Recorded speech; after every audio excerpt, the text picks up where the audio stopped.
So we have an old friend here. I should say longtime friend. Whenever I say old, particularly with women, I get in a lot of trouble.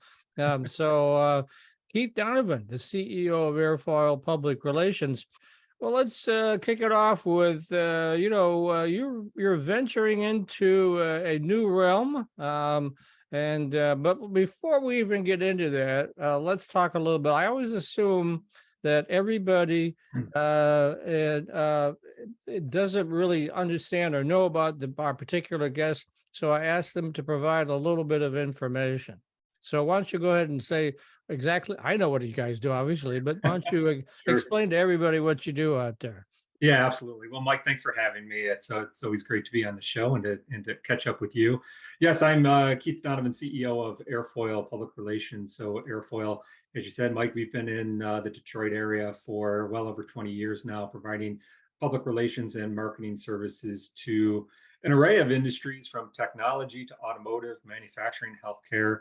But we provide full service marketing, integrated marketing, and communications services to clients. Okay. Matt is pinging me right now. Matt's having computer problems trying to get in, so forgive me as I respond to him. You guys do businesses of every type because they're now actually businesses of every type are turning to podcasts, right? And so you mentioned to me when I asked you what you wanted to talk about that you're telling a lot of clients you guys can help them with that, right? Yeah, that's right. I mean, as you well know, the podcasts are nothing new. They've been around for, well, several years now. But obviously, they're still hugely popular. And I think a lot of companies are starting to explore maybe a little bit more deeply, getting their feet wet in podcasting and using that as a medium to reach new audiences, deepen engagement with their audiences, help build trust in their brands. And this is something at Airfoil we've been doing for several years now, quite a few years. But it's one of those things that just continues to be a hot trend. And we see a lot of clients coming to us more and more, in fact, coming to us, asking us about starting up a podcast and whether that's right for their business, and really kind of how to go about that process. And so we've been counseling a lot of clients on kind of what to think about when exploring podcasts, some of the pitfalls to watch out for, and really how to make that venture successful for their brand. And how is that going? I mean, is that I know I saw it in your newsletter about a month ago, I believe. Yeah. So I know that's something you just recently kicked off, right? Well, we've been doing it for a while, but we recently, because of the interest we're getting in it in podcasting, we did kind of a two-part blog series on our website talking about this topic and what you should think about as you're starting up your podcast. So it's going well for us, and we've kicked off a couple with a few clients, and I think importantly, there's a lot of things that people are learning along the way. And so I kind of wanted to bring some insight in terms of some of the things, really maybe two or three big things that you should think about when starting up your podcast. Well, let's have them then. Yeah, What's your tips that you provide your clients? sure. Well, the first one, I think, it seems obvious, but it's a place that people, in my opinion, don't always invest enough time and effort. And that's really number one, knowing your audience. So a lot of companies will come to us and they'll have this excitement around starting up a podcast, and they want to talk about their brand and their products and the services they offer. But really it starts with understanding your audience and who you're trying to reach, and importantly understanding that this is not really about your brand and your product. It's about educating your audience. So it's really important to kind of dig into who they are, what they care about, what's of interest to them, and to really think through what can you teach your audience that they may not know. Because at the end of the day, you need to capture their attention and you need to bring them into this podcast, and hopefully they're going to learn something. They're going to learn something from your expertise and your guidance. And so really starting with number one, understanding your audience, digging deep into who they are. I will tell you, people often ask us, well, how do I do that? How do I kind of gain this insight into my audience? And we always tell them, start with your existing customers. Start with the people that you know.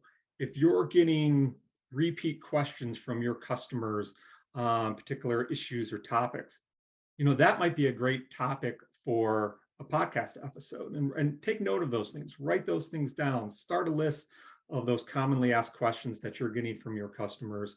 And that will help you start to kind of create your content calendar, or at least kind of an outline for the content that you're going to tackle on your podcast. So really take the time to get that, to get to know that audience and understand what's of interest to them. And also a marketing plan, I noticed in your notes. I mean, just throwing it up there is not a good plan, right? You got to know what you're doing, and there's got to be some kind of reasoning to it, right? Yeah, yeah, I think that's absolutely true. You know, it's not a if you build it, they will come type situation. And I think oftentimes, you know, a lot of energy goes into kind of building that content, producing, editing. You know, and does take a lot of work to do all of that. And then you've got this great product and you put it out there.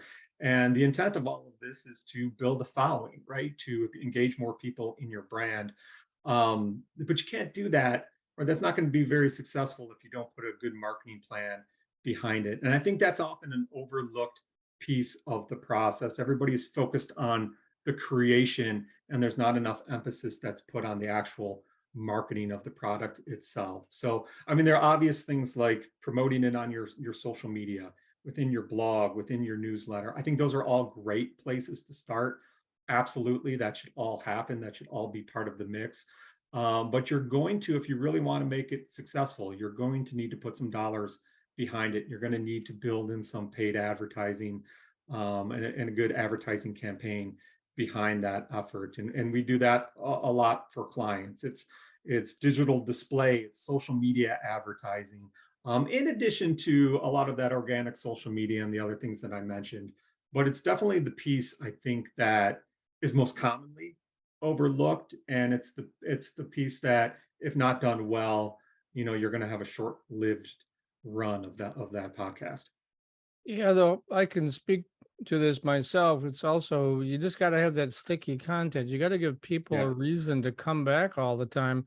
Otherwise, it's like how many websites and podcasts out there? There's got to be hundreds of millions of them. So how do people cut through all that clutter and find yours? That's the tricky part. Yeah, and well, you bring up a couple good points there. There are millions of podcasts out there, right? So, you know, the first thing is you really need to, so you have to understand what your niche is, right? And you have to also do your homework and understand kind of what the competitive landscape is, who else is talking about that topic, and how are you going to differentiate? How are you going to bring something original that people haven't already heard? Because you are competing in a very busy landscape. And it really doesn't matter kind of what industry you're in. I guarantee you there's somebody out there, they're talking about it. I would say the other thing though, and this is probably the place where most people fail. And I think I read a statistic the other day that said only about 20% of podcasts that start actually continue. Most of them fail after like the third or fourth episode. So the biggest thing I think to think about when you're considering starting up your own podcast for your business is, can you really see it through? Can you finish what you started?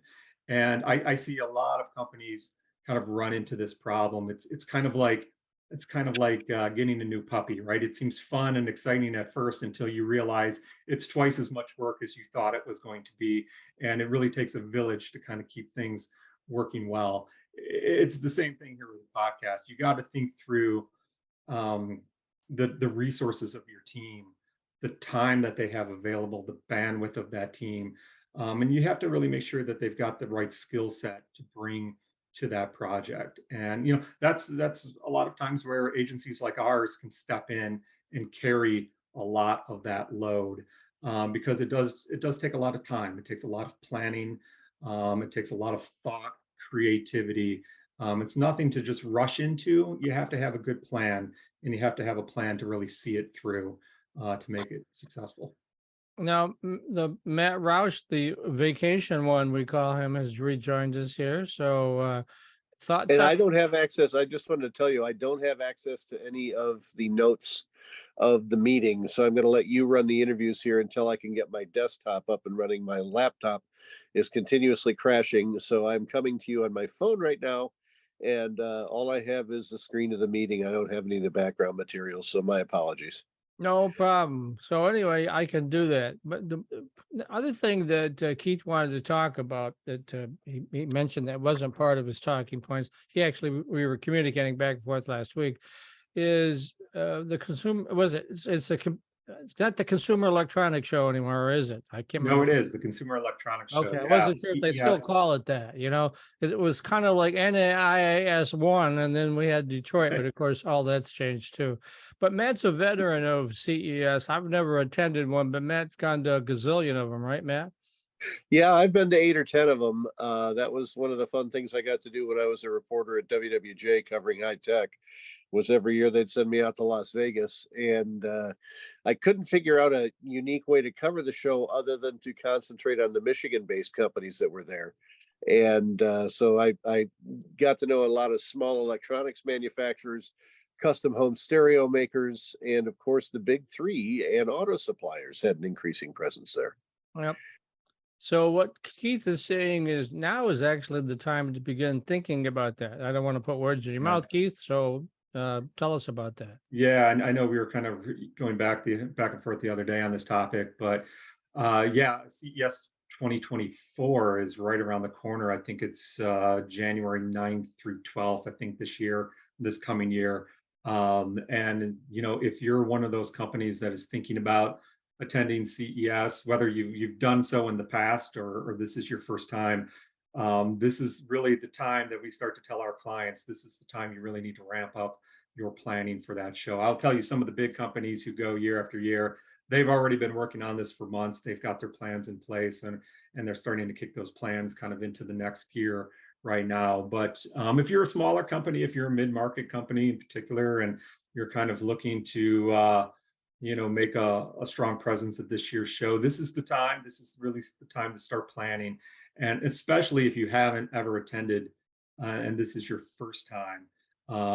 Matt can attest to this. This is a show that is very crowded. It's very busy. So it takes a lot of planning, a lot of preparation to really break through the noise of that show. So I just saw the other day, I think they kind of sent out their email for registration. And you can go online, you can start gathering information about the show. But right now, we're starting to really encourage our clients.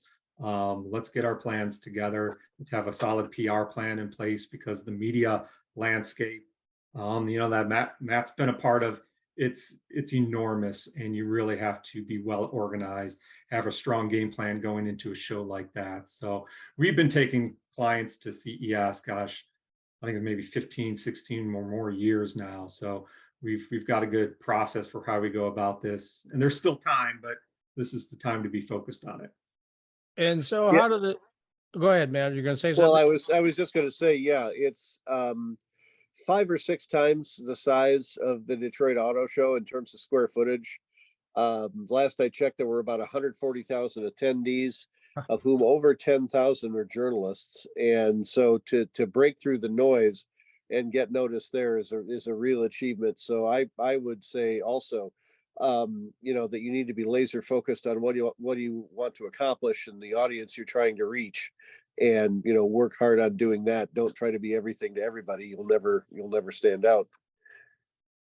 All right. So, Keith, how do folks reach out to you and Airfoil in order to get your help, not only on podcasting, but the Consumer Electronics Show?